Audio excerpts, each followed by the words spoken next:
Assalamualaikum warahmatullahi wabarakatuh. Perkenalkan, saya Novel Ilham Arfiansyah dengan NIM 22030174081 dari kelas Pendidikan Matematika 2022C untuk mata kuliah Geometri Transformasi. Pada kesempatan kali ini, saya akan menjelaskan terkait definisi putaran dan beberapa teorema yang terkait dengan putaran. Baik, jadi kita langsung saja ke definisinya dulu. Definisi putaran yaitu suatu putaran dengan pusat P dan sudut putaran alfa adalah sebuah transformasi titik pada R2 sedemikian hingga tiap titik A pada R2 tersebut ditransformasikan ke titik A aksen dan besar sudut dari A aksen BA sama dengan alfa, dan dapat ditulis yang pertama, jika A sama dengan B, maka rotasi atau putaran dari titik A oleh titik pusat putaran B sebesar alfa adalah B itu sendiri. Dan yang kedua, jika A tidak sama dengan B, maka putaran dari titik A oleh titik pusat putaran B sebesar alfa sama dengan A aksen dengan besar sudut A P A aksen sama dengan alfa dan panjang ruas garis PA sama dengan panjang ruas garis PA aksen, dengan catatan jika arah putar A ke A aksen berlawanan arah dengan putaran jarum jam, alfa diberi tanda positif dan sebaliknya diberi tanda negatif. Jadi yang dibutuhkan di putaran ini utamanya adalah titik pusat putaran. Di sini kita misalkan P, kita beri nama P. Nah, kemudian unsur yang kedua yang menjadi ciri khas putaran adalah ada sudut putaran sebesar alfa. Jadi ketika kita mempunyai titik, kita akan ambil contoh yang kedua ya. A-nya tidak sama dengan B. Misalkan A-nya di sini. Maka dengan titik pusat ini A, dengan titik pusat putaran P ini, terus kemudian sudut putarannya alfa sebesar ini. Nah, maka nanti akan ada hasil transformasi putarannya itu A aksen yang tentu saja besar sudut A P A aksennya itu alfa, sudut putarannya tadi, dan PA sama dengan PA aksen, ruas garis PA sama dengan panjang ruas garis PA aksen. Baik, selanjutnya kita akan membuktikan teorema terkait putaran yang berbunyi sudut yang dibentuk garis dan hasil putaran garis sebesar sudut putar. Nah, kita bisa mengetahui dari pernyataan di atas ada garis G dan hasil putaran garis G itu G aksen. Kita punya dua unsur ini yang nanti akan kita gunakan untuk membuktikan apakah sudut yang dibentuk garis dan hasil putaran garis sebesar sudut putar. Nah, jadi yang akan dibuktikan adalah sudut yang dibentuk oleh garis G dan garis G aksen adalah sebesar sudut putar, suatu sudut putar. Nah, bukti yang pertama, misalkan dulu P adalah titik pusat putaran yang memutar G menjadi G aksen, dan kemudian premis yang lain di sini ada ambil titik A elemen dari G, garis yang sebelum diputar tadi, di mana A tidak sama dengan P. Ini nomor satu premis. Kemudian yang kedua, A aksen terletak di G aksen dengan alasan karena G aksen adalah hasil putaran dari G. Jadi pastilah A aksen, titik A aksen terletak di G aksen karena A anggota dari G akibat dari langkah pertama tadi, premisnya. Kemudian yang ketiga, berdasarkan definisi putaran, putaran terhadap titik A oleh titik pusat P sebesar alfa, maka bisa kita dapatkan panjang ruas garis PA sama dengan panjang ruas garis PA aksen dengan besar sudut APA aksen adalah alfa. Nah, kemudian langkah yang keempat, karena ini tadi sudah didapat PA itu elemen dari G, ruas garis PA itu elemen dari G, dan ruas garis PA aksen itu elemen dari G aksen, maka akibat langkah 3 itu tadi, sudut yang dibentuk G dan G aksen di titik P sama dengan besar sudut APA aksen, yaitu alfa. Jadi identik ya, karena dirinya sendiri. Jadi kita telah membuktikan sudut yang dibentuk garis dan hasil putaran garis sebesar sudut putar.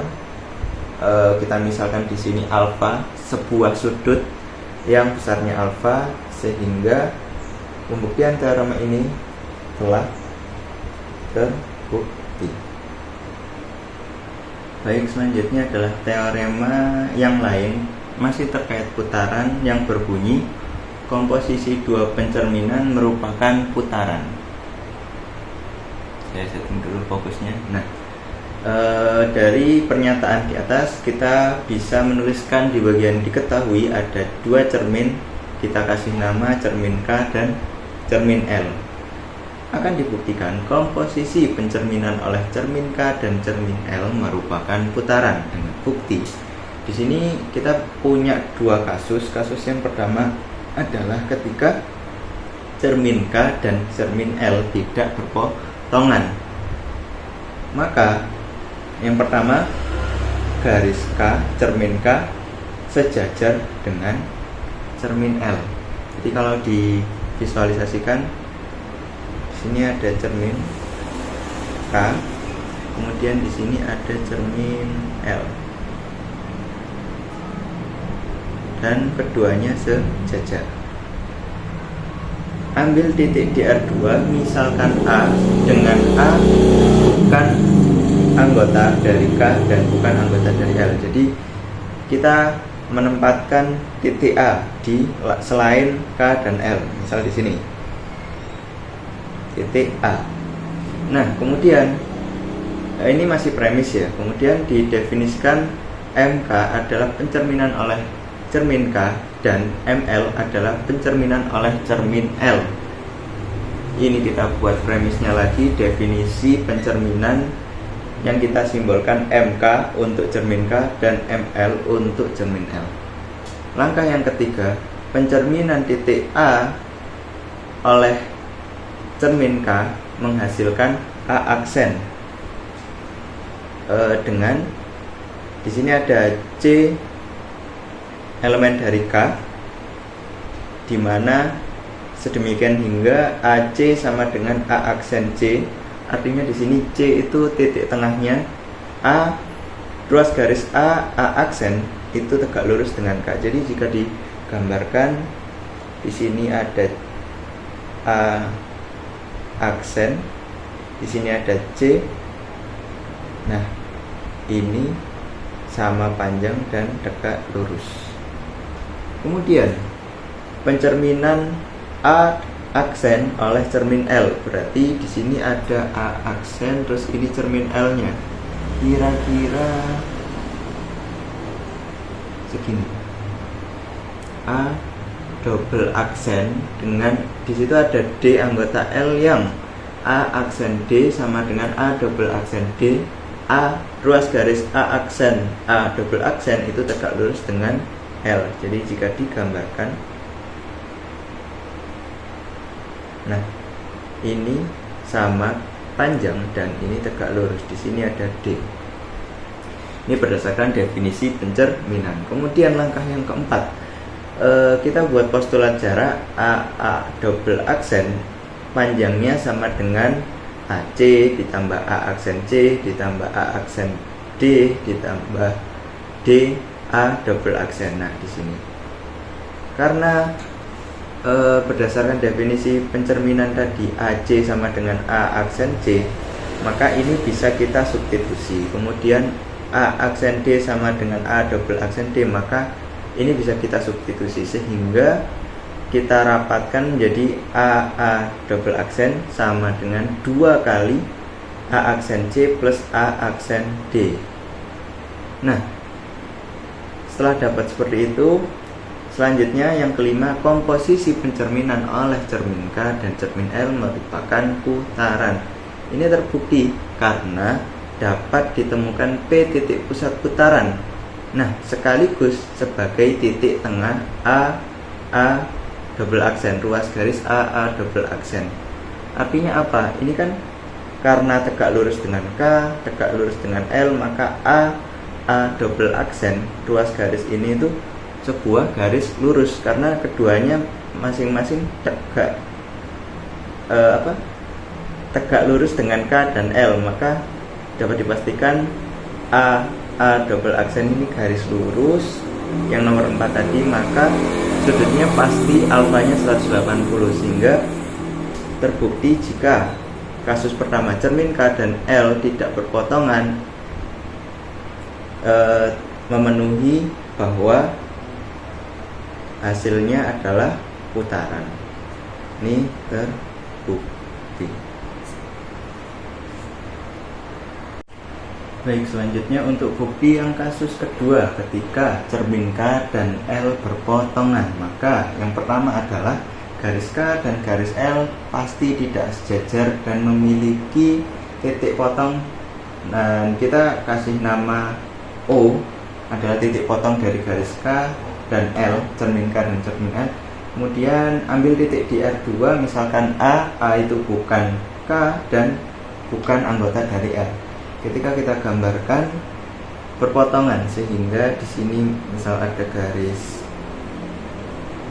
K, kemudian di sini ada garis L. Kemudian A bukan anggota dari K dan bukan anggota dari L. Misalkan di sini. Ini A.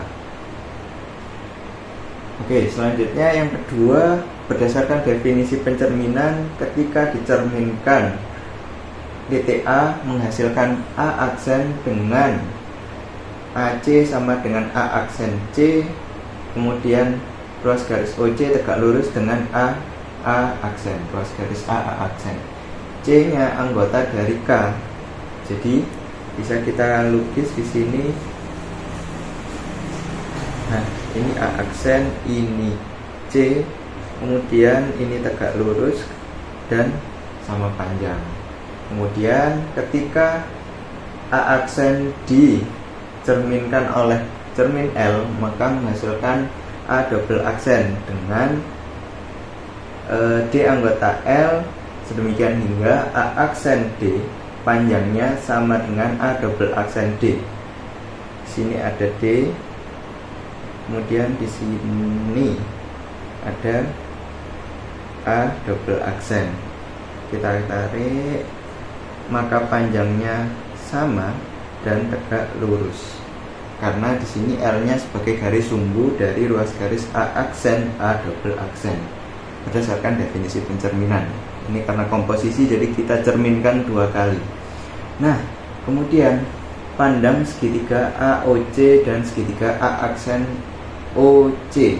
Oh iya, di sini tadi karena perpotongan K dan L itu O. Nah, pandang AOC. AOC itu yang ini dan A aksen OC. Nah,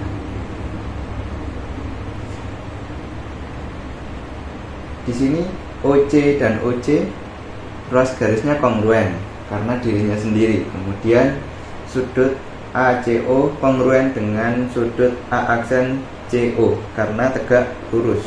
Kemudian ruas garis AC kongruen dengan ruas garis A aksen C karena tadi K kan garis sumbu, jadi ruas garis A aksen itu terbagi 2, AC sama dengan CA aksen. Nah, sehingga berdasarkan kekongruenan segitiga sisi sudut sisi, maka segitiga AOC kongruen dengan segitiga A aksen CO. A aksen OJ. Nah, yang keempat ini sama. Kali ini pandang segitiga A aksen OD dan segitiga A double aksen OD. Nah, berarti yang ini. Nah, kita lihat di sini OD-nya identik karena dirinya sendiri. Terus kemudian A double aksen DO ini sama-sama 90, A aksen DO berarti kongruen juga di sini. Kemudian A double aksen D, A aksen D ini panjangnya juga sama akibat dari garis sumbu, sehingga berdasarkan kekongruenan segitiga sisi sudut sisi, maka segitiga A aksen OD kongruen dengan segitiga A double aksen OD. Langkah yang kelima, akibat dari langkah ketiga tadi segitiganya kongruen, maka AO panjangnya sama dengan A aksen O. Dan langkah keenam kita bisa tulis akibat langkah 4 A aksen O sama dengan A double aksen O. Ini kongruen dengan ini sama panjang. Yang ini kongruen sama panjang dengan yang ini, sehingga berdasarkan langkah 5 dan 6 dan menggunakan sifat transitif, maka langkah ketujuh kita tulis AO sama dengan A double aksen O, panjangnya sama. Sehingga karena dapat ditemukan P titik pusat putaran, di mana P-nya sama dengan O, sehingga AP sama dengan A double aksen P dan membentuk suatu sudut putar yang besarnya AP A double aksen itu alfa, suatu sudut. Maka komposisi pencerminan oleh cermin K dan L yang berpotongan merupakan putaran. Jadi dari dua pembuktian ini, kasus pertama K dan L tidak berpotongan dan kasus kedua cermin K dan L berpotongan, dua-duanya menghasilkan putaran, sehingga teorema komposisi dua pencerminan merupakan putaran terbukti.